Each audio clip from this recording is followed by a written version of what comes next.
This is a webinar organized or announced by the International Coaching Week. And I'm an Appreciative Inquiry practitioner for more than 25 years.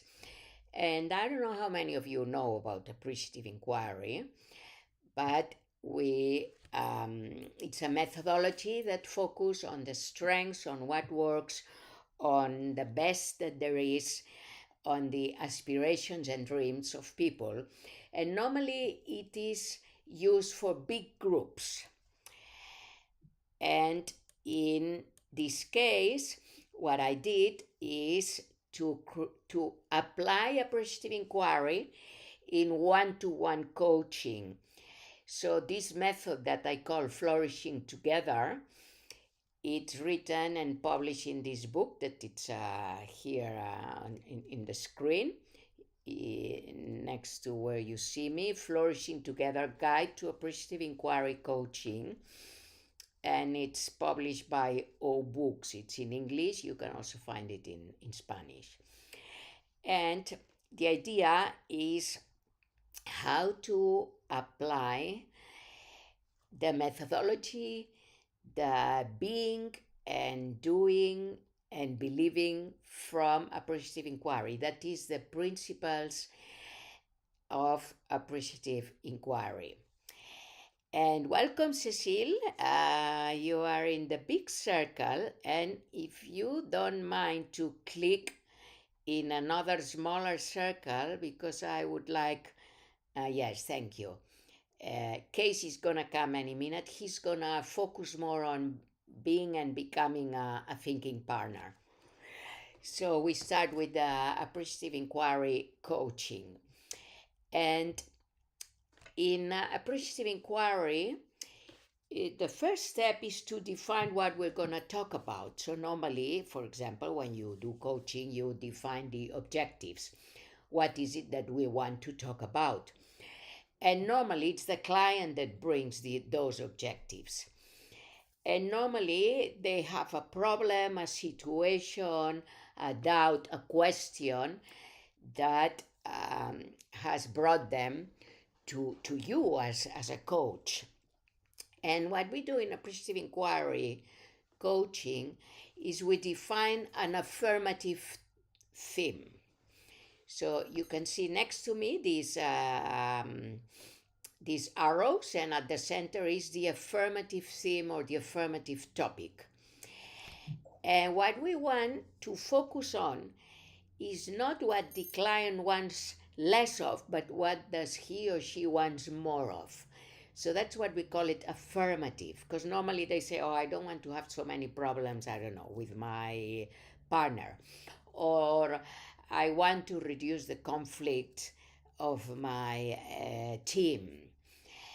And so they focus on what they want less of. And an Appreciative Inquiry, we shift it into what do you want more of? So this would be one of the key differences on how do we create the setting in an Appreciative Inquiry coaching. What are we going to focus on? What are the themes we're going to talk about? This problem, that problem, and that problem. This is what the client brings. And so we start by asking questions. Okay, if that problem was not there, what would be happening? If you would have solved that situation, how would it look like? And by these questions, we see what the client wants more of. And then we define the topic or the topics that we are going to talk about in our coaching session. So this would be one of the key differences of some other kinds of coachings and Appreciative Inquiry coaching. What do you want to see growing in your life, or in your team, or in your work, or in your profession? And then we go to discover what are your strengths, what are your best practices when you have solved whatever you want to solve. In the past, maybe you overcome a situation. What were your strengths? So we look into the best practices and the best that there is in that person and in their system, and the their values, their strengths that will help achieve or live the affirmative topic. So let's put an example. The client comes with a conflict with his or her team. She or he is a leader, and it's the person is having a conflict with their team. And so we ask, okay, how would it be if that conflict would not be there? And maybe the answer is, well, we would communicate better, we would focus more on what we need to do instead of being stuck in the past of what happened.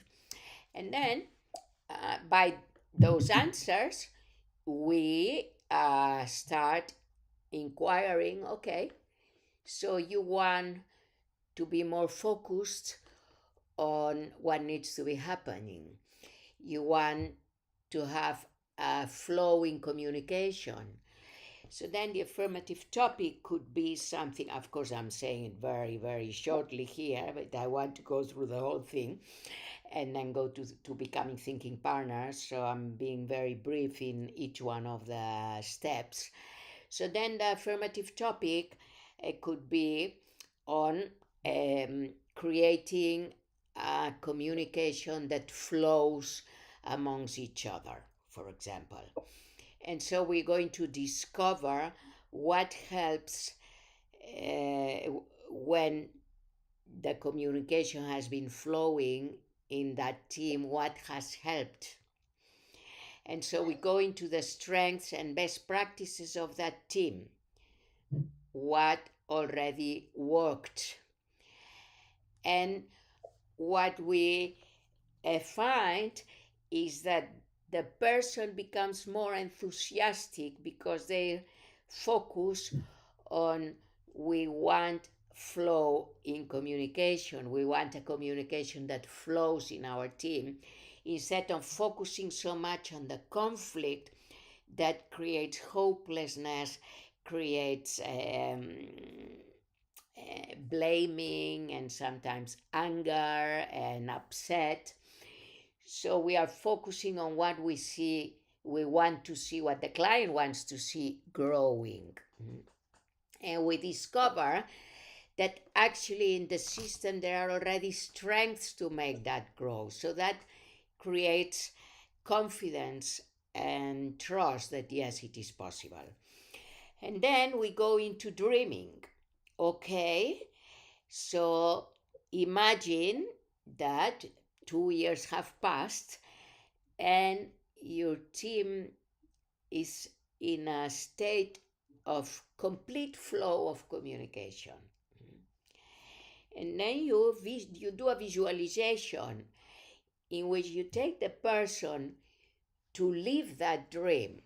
And this you can only do it when the person has gone through choosing an affirmative topic and discovering the best strengths and practices that they have in the system, so that they come out of a belief that it's impossible, we've been trying for a long time, we're not going to achieve it, because from that state of mind it's not possible to dream.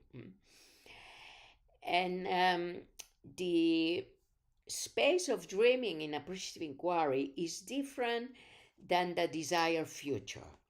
Let's say that I'm going to move a little bit, that I am here, and from here, you as a coach ask me, okay, what is your desired future? So from here, I think, what would I like? But from here, so it's the desired future. What we do with the appreciative inquiry dreaming phase is, through a visualization, we take the person to the dream, And then from here, I am living my dream in the visualization. And then what is happening? How is it happening? So, as if it was in the present. And this creates a connection with the deep dreams and wishes of the person. And from there, you can ask, okay, what's happening? How is it happening? What do you see different? And then ask a question, what has happened to reach there? What helped you reach there? Welcome, Cees. So what helped you reach there? So you are answering as if your dream was alive, and it's you answer from a deep wisdom. It's like we connect with a deep wisdom, and then what emerges, it's very powerful, really. You need to experience this. It's very, very powerful. Powerful because it creates a transformation quite fast, because the person sees it. And one of the things that David Cooper Ryder, who's the founder of Appreciative Inquiry, the creator, one of the things he says is, you cannot live your future unless you see it. You cannot create your future unless you see it. The compelling image of the future is what will give you the strength to come out from where you are and fly and go to where you want to be. And then from that space, we see, okay, what are the key elements that we need to focus on to achieve that dream? And from those key elements, we go into the phase of design, which you see in the arrow is like the fourth area of or the fourth step of Appreciative Inquiry, in which you design provocative affirmations, proposals, principles that will help you move towards that dream. And then we go into commitment and practices and what will keep alive that flame or that wish of wanting to be there. So let me just share this very briefly through an example. So this person was a woman, was pregnant from Mexico. She lived in Barcelona for a couple of years, and she was in love with a Catalan man, a man from Catalonia, from Barcelona. And she used to give workshops and lectures in Mexico, and they were always full of people. And in Barcelona, no one knew her, no one was coming to her workshops. So she was in big doubt. Should I go back to Mexico?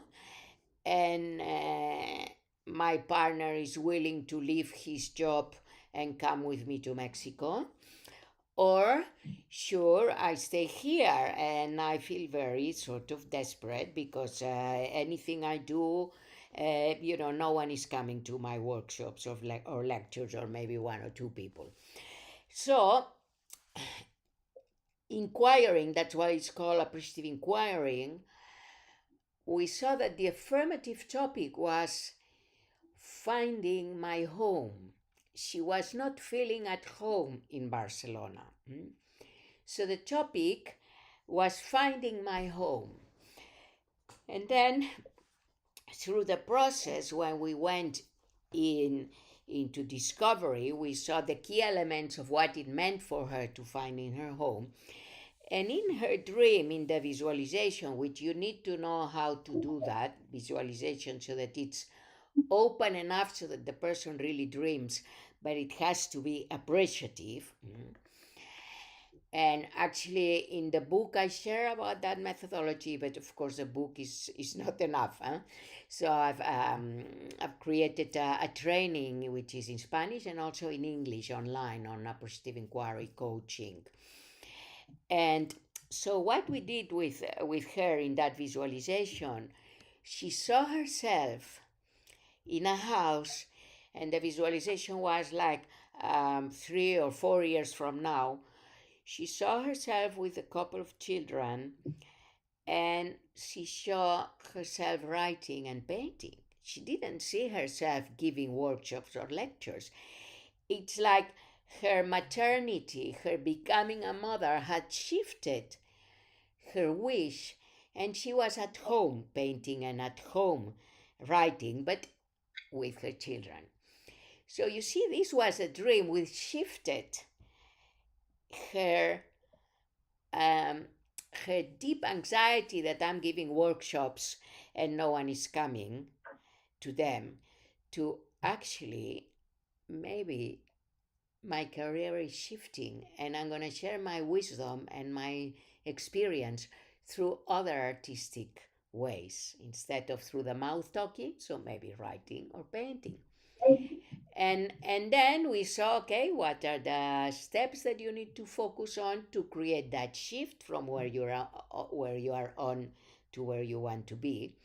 And of course, that question of I don't know if to go back to Mexico or not shifted. The question changed because she saw herself differently. So anyway, this is an example. I can share many other examples, but then I want to go into the thinking partner. I don't know if Cees is here or not yet in your camera. Okay, Cees, welcome. Welcome. I just shared briefly about the 5 steps of appreciative inquiry. So what we see is that when we go into coaching leaders, appreciative inquiry coaching is very transformative, but we also need to amplify our way of accompanying in a way that we can understand what's happening inside the brains and the soul or the person of the leader. And so I would like you to shift your attention to the diagram that is next to Cees, in which it's like a diagram of our and anyway, I think I'm gonna close your microphones because there's someone that let me see. Okay, so the thing is, what does it take to be a thinking partner? It's like from coaching, you go to another level, let's say, I don't know if the level is the right word, in which you become a thinking partner of the leader. And as a thinking partner, you have a repertoire of inquiry. So one of the powerful inquiries is the appreciative inquiry, which are questions of what gives life, what moves, what is transformative, what gives life to your team, to yourself. How do you give life? How do you give energy to your system? How does the system enrich you, etc.? But there are many other kinds of inquiries: humble inquiry and diagnostic inquiry and relational inquiry. We have about 8 kinds of inquiries. And so in our training on becoming a thinking partner, we go into the depths of those inquiries. And then as a thinking partner, I also need a deep level of listening so that I can listen through the words of what the person is saying and to awaken the appreciation, because I don't know what happens in many of our cultures. We tend to criticize, to judge, instead of really appreciating what is. And so the leader also focuses on what is not working, what is the problem, and so instead of appreciating, they complain. So how do we shift that from complaining, from, we call it, from the language of deficit to a language of abundance. And also focus on the relation, because we are relational beings. So this is all in this scheme, in this drawing that you have at the right of the screen is in blue. And so the role of the thinking partner is to help the other to change, adjust, or improve his or her thinking in such a way that he or she is able to handle a certain problem. And so I'm gonna pass the microphone to Kay, so I enable the microphones. If you see that any of you is making a bit of noise, because this is a very sensitive, you can, how do you say that? You can mute yourself, yeah. And then we will have a time for questions. So Kees Hoogendijk is joining us from The Hague, and he's Dutch, and welcome. Thank you, Miriam. So remember that there is a question in the chat box, so that we should leave some room for maybe even more questions. So, and I can imagine that we move on after your introduction of this very complicated scheme. I think it's good that we leave it in this small size and not make it bigger, just to hover around a little bit more. So, welcome to you. I should have asked if you are hearing me. So, if I see you, just point your finger up, and then I see something happening, and then we are already a little bit in dialogue, which is a good behavior. Yes, So, let me interrupt you just for a moment, because at the beginning I shared that those of you that are in circle sort of below, you can click into an empty circle. You can click with your mouse into an empty circle, and then you move up. and then you come even closer to me. Yeah. That is absolutely possible in Go Brunch. So yes,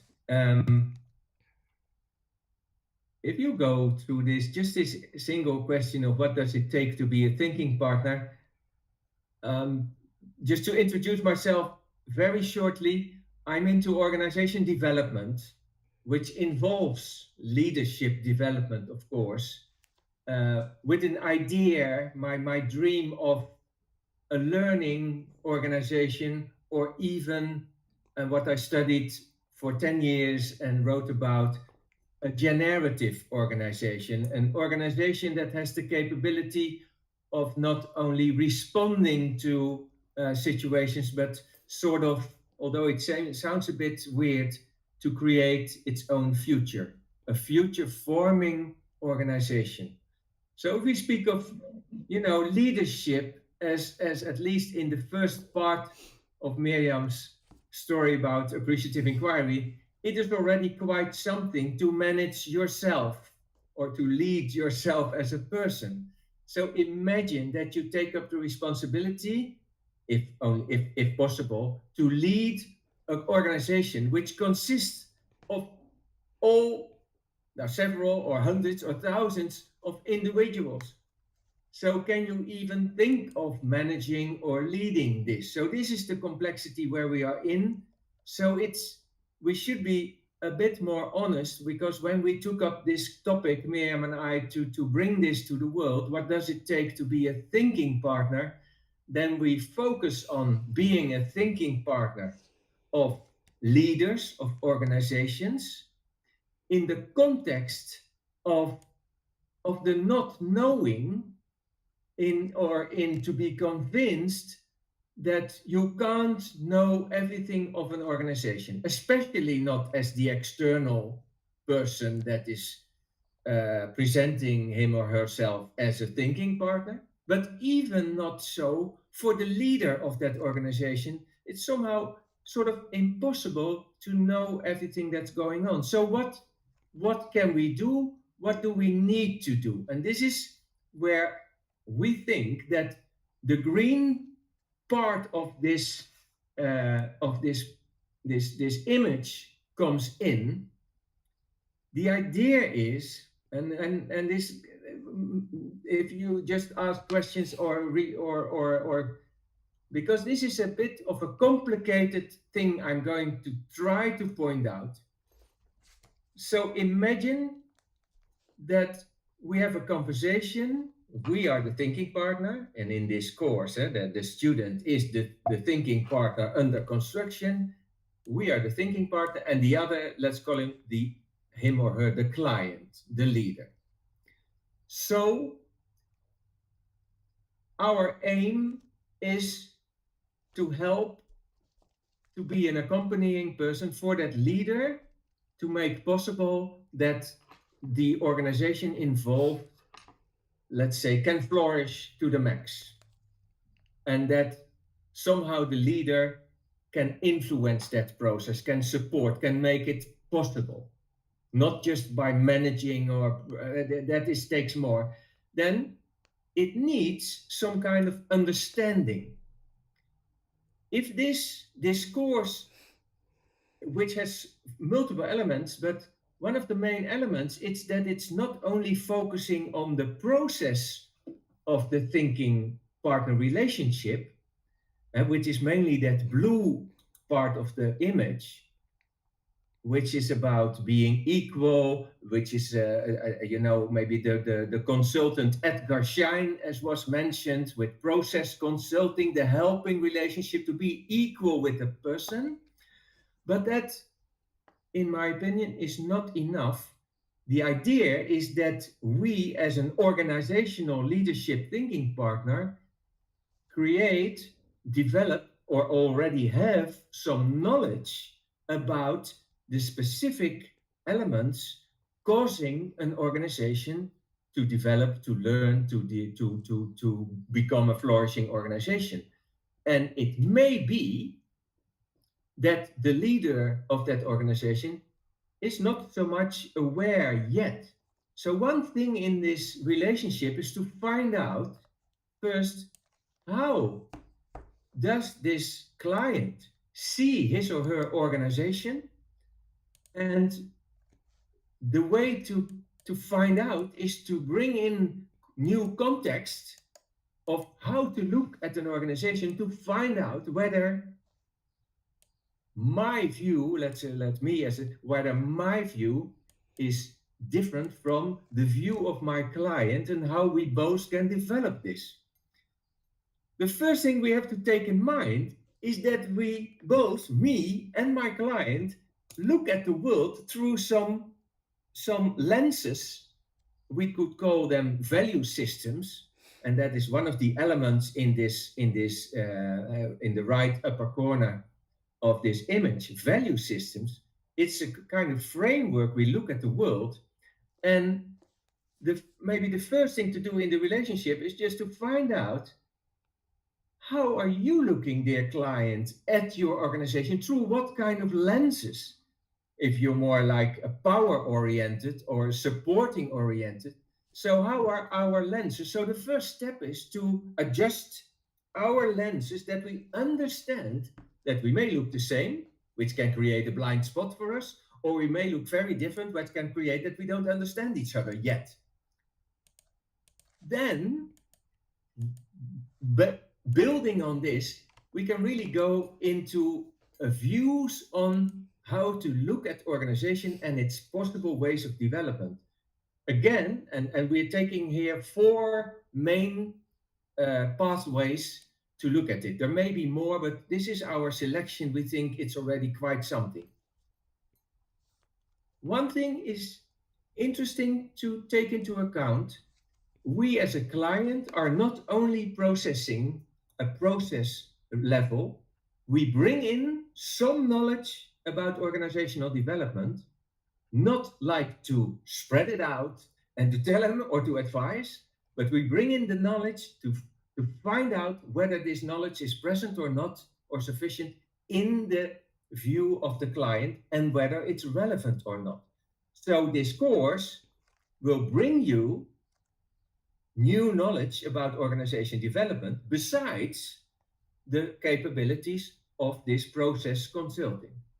And just to go a little bit through those parts of knowledge, we come again into the value systems theory, which is known as spiral dynamics, but has a foundation in the work of Professor Claire Graves, The Levels of Human Existence, and which a certain Marcel van Marwijk, a Dutchman, transferred this into organizational value systems so that we can look at organization and see if organizations as a whole may be more result driven or more network oriented, more learning or more rigid, and understand because of that what kind of interventions would be necessary to bring that organization to a next level. There is no thing as just let's have a change objective and let's bring that organization there. We need to understand the organization as an organism, as a very complex organism to do so. So this is already actually a second step in our relationship. We first attuned our personal value systems, and now we are going to tune the way we look at the value systems of the organization and the behavior of it and how to move on. That is one. And let's sink it in because we'll go ready to another body of knowledge, which is about the work of Dave Snowden, the so-called Cynefin model. And I think you should type it in, or I type it in because it's a sort of a Celtic word. I will type it in, Cynefin, Cynefin, Cynefin. Here it is. You'll find it on the internet, which gives a different view on organization from the idea of situations to be handled. It's always about change and development, whether they are simple or complicated or complex or even chaotic. And one of the simple, and that might be one of the simple rules, this maker of this model, which is also a framework to look at organization, is saying that often leaders and managers have a tendency to assume that a certain situation is one level before the actual state. So like a situation is complicated, but it's handled as if it were simple. Now, if we go just in the nowadays situation, think of a city council organization, a governmental organization with so many differences in approach, so many services. You can only understand that this must be a complex situation, such an organization. Any attempt to develop or to change something can't be seen as simple, which is following a simple recipe, or even complicated, following a certain strategy. It's complex because also the world around that organization is complex. Knowing that, the leader should learn to approach this complexity, and if you want to change something, also with the strategy for changing complex situation, which is not the strategy you learned at the business school where you learn to be a master in business administration. But there's no school yet that is called Master in Business Emergence or something like that. So this makes the glasses, the focus, the framework of the Cynefin model very worthwhile. And it's still for lots of managers a new view. Wow, I never looked at this way. And actually, it's quite a fast switch. Oh, wait, it's not simple. I thought it was simple. I should approach this as complicated. I should approach this as. So with this building block, we can now look at a more, I would call it maybe even a more aesthetic view at organization, not in terms of the organization chart or the job titles or the task or the results, but what actually is presenting itself to me. What kind of image do I see when I look at organization? And this is a famous book of a certain Morgan. The book is called Images of Organization. And we really go into this because organizations have, especially for the ones that are employees that are working in it, they can manifest them in different ways. And the way we may know each other as the most common way is that it's a sort of like a machine. You know, all the employees are parts of the machine, and you can just take a part out and you put a new part in, and the machine stays running. It works very well with a car or a motorcycle, but actually taking out one person and replacing by another person, and then you think that everything stays the same? No, of course not. And this is even the basic image of an organization, where there are at least seven other images like, wow, it can also be a psychic prison for some people. They feel dominated by a very strong power structure or hierarchy. Or hopefully it is experienced as like a river, a flow, an organism. It can grow, in which I can feel free. So, eight kinds of typical images of organizations to work with to understand even the organization better.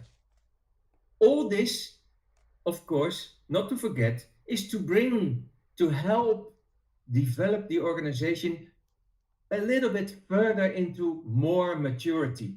And when we talk about maturity, there's Robert Keegan, of course, and the levels of maturity, which again, you can mirror it to yourself as a leader. Where am I in my level of maturity? Can I see myself? Can I understand myself? Can I even be, appreciative with myself and learn from there? All these kind of levels can also be, can or maybe need to be used when you try to make a change in your organization because of all the situations it will be. So if you take this, and now in a nutshell, of course, this both is knowledge for what we think a thinking partner should take, and of course, it's not knowledge that you just learn from a book, but the knowledge develops itself in the corresponding, in the communication with the client. So the whole thing of this course is, of course, that you find yourself a client, hopefully a friendly client, a willing client, and that you build up this knowledge together. So we will feed you, you use it, and that is the way. You don't need to read the whole book of 800 pages of Morgan, but you can use the images and find out which works. And Yeah, this is, so in a case, it's like you are accompanying a leader, and the leader has an issue. So we saw how from appreciative inquiry we go from defining the issue from a language of deficit to a language of abundance. But that is not enough when you go into really accompanying the client, the leader, as a thinking partner. Through which value system does he or she see the situation? Is it a complicated situation or a complex situation, and he or she sees it as simple? What is the image that he or she has of the organization, and what is the level of maturity of his thinking? So, as a coach that becomes thinking partner, it's important to, let's say, to read between the lines, and to listen and to ask the right questions that will help you and the client to see what is happening really in the person in relationship with the organization, and in the organization in relationship with the person. So I did put the link in the chat. To get into the chat, you will see a few dots, and then you have the two links to get to know a bit more about becoming and being a thinking partner, and about the Appreciative Inquiry Coaching. So you can either put your microphone on and ask a question to Cees or to me. Let's have a dialogue. Yeah. Or you write it. Just a word of appreciation. Yes. I sometimes think that ChatGPT is very good in giving summaries, but I think you did even better to make a beautiful summary of what I was trying to explain. My congratulations. Oh, thank you. Well, I'm now in the process of writing my 15th book, and I have to practice. It's like when you start sharing ideas, and then it's like a wild field of flowers, and then you have to condense it into the essence. So, yeah, so Shimpi was asking in what typical coaching scenarios appreciative inquiry works best. Well, I haven't found typical coaching scenarios, so I don't know what you mean really by typical coaching scenarios. Of course, it depends on the country, on the background. As you heard now from Cees, the leader has many different scenarios. So, I mean, in general, I can answer that appreciative inquiry works in all situations except when the person pretends he or she wants to change, but they really don't want to change. But I would say, even then, you get to a point that the person has a mirror in front of themselves, and then you realize, okay, so you want to be as it is. You keep complaining, blaming, and actually you don't want to change. So then you reach that moment in which, it's like a moment of truth. Do you want to move forward or not?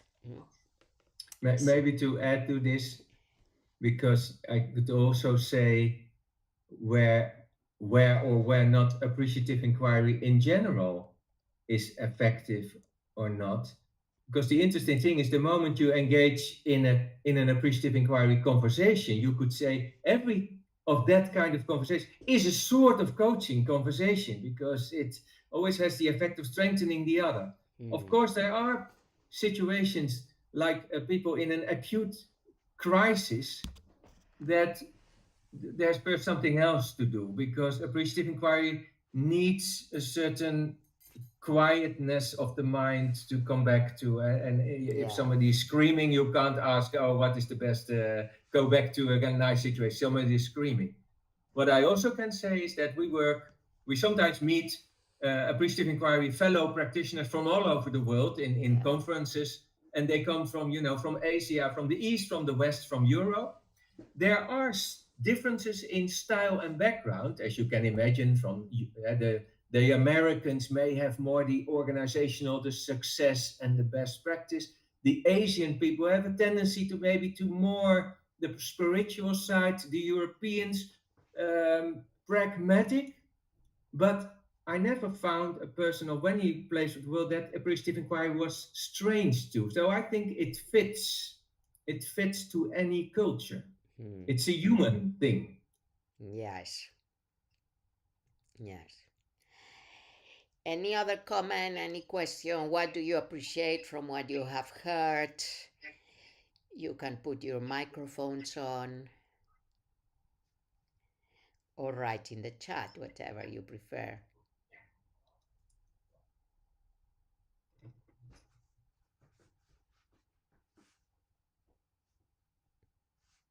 I have a question. Yes, Rose. I'm from Canada. I'm just wondering if you are in a culture that does not promote, I don't want to say growth, but people are playing safe. And how can you, at least in your own circle, kind of encourage that appreciative inquiry within the group, and then maybe from that you inspire other group to change, because it's hard to change a whole culture.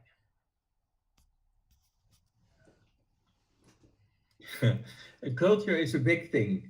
Um, and as I already pointed out, even in an organization which is much smaller than a whole country or a whole group of people, a culture is a big thing. It's even difficult to we take it as a word, and then we assume that the word is already true, and then we even try to discuss changing the culture. So what if to appreciate, because it starts with us, would be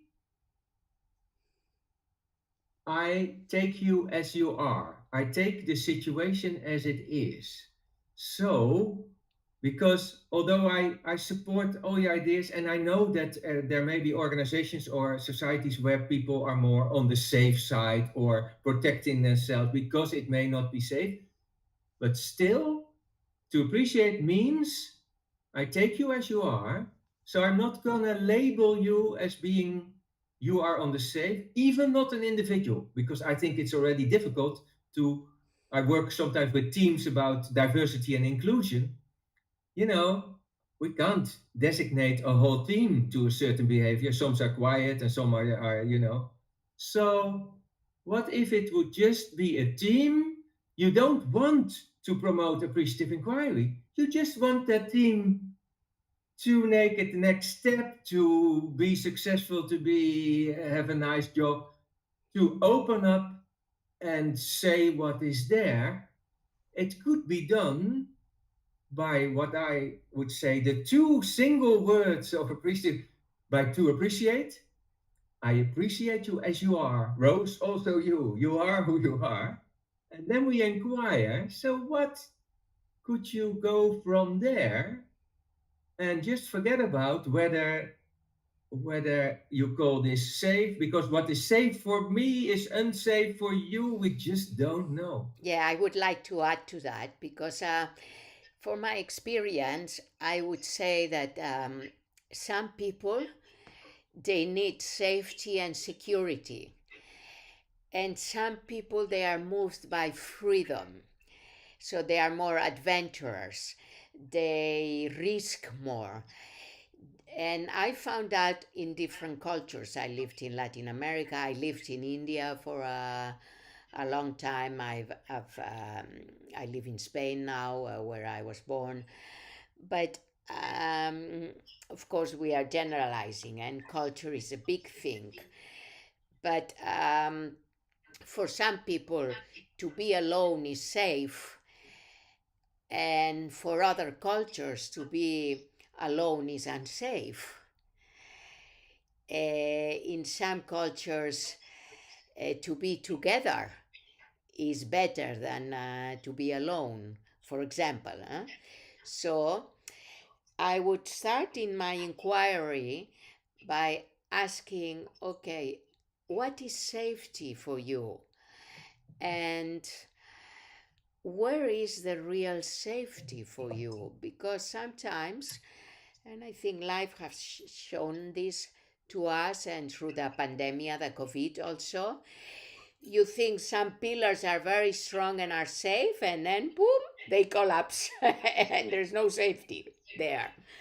So I think it's interesting to, well, thank you for this question. It's interesting to inquire from where do you find your real safety. And sometimes you mention play safe, like I am afraid to what others will think. I am afraid of what may happen. So I play safe. This is how I understand playing safe, but maybe here we are already in different galaxies. Maybe you Yeah. understand it differently. Yes, And Case. then to add to in an appreciative inquiry practice. So I think you were maybe referring, Rose, to a certain team, a group of people where safety.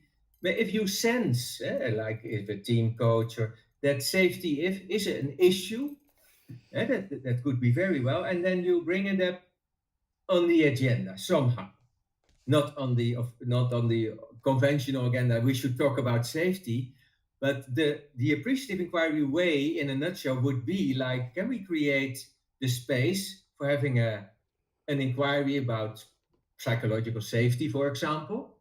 And let's do it in this way, because appreciative inquiry practitioners, we direct the process, not the content. We direct the process. And say, what if a first step, if you think it's okay, what is the first step is you would just go in pairs of colleagues that trust each other. You find a colleague that you feel comfortable with, and you just exchange questions like Miriam said. When did you feel safe? Just exchange. Because the interesting thing is, if there are 10 people, so first of all, they in 5 pairs, they will exchange about when they felt safe. We have at least 10 stories over the floor. And then you ask them, can you share this in little groups or something? Then we have suddenly 10 different interpretations of safe on the table. And then, now, you don't have to do anything anymore. The conversation starts. Wow, do you call that safe? You know, and then you just smile and lean back because you entered a conversation about safety, which is so much better than trying to get the definition of it. Yeah, no, and I take this to another question, which is sometimes the client tells me, no, because I have to be safe, for example, I have to be safe. And then I ask, who says that you have to be safe? Which voice in you or in your system is saying that you have to be safe? So, in a way, you question the assumption of your client. Sometimes the client may say, oh, you may think that I am crazy. And they already tell you what you think about what they're going to say. and I learned so much by putting questions of appreciative inquiry, starting by questioning myself also and my assumptions. Anyway, thank you, Rose. I don't know if we responded to your question or any other question. We need to close the session. We said maximum it will be 1 hour. Some people have to be on time for the next. I see in the chat box. Yeah. So thank you so much. And I have been recording this session, so I will see how it came up. And I will send you the link. I may hang it in some platform and send you so that you can revise it if you want. And thank you, everyone. So, when you go into a workshop, you come through one door and maybe you come out through another door. But here you also have to come out from the door. So if you see above case, there is a little door. Then you please come out through that door. Okay? And that is better. It's healthier. Not just to jump out of the window, but come out of the door. Okay. Make your day valuable. Yeah. Have a great morning, afternoon, evening. And we hope to see you soon. You have now our both mails, so you can write to us if you have any question or you want to continue the conversation. Thank you.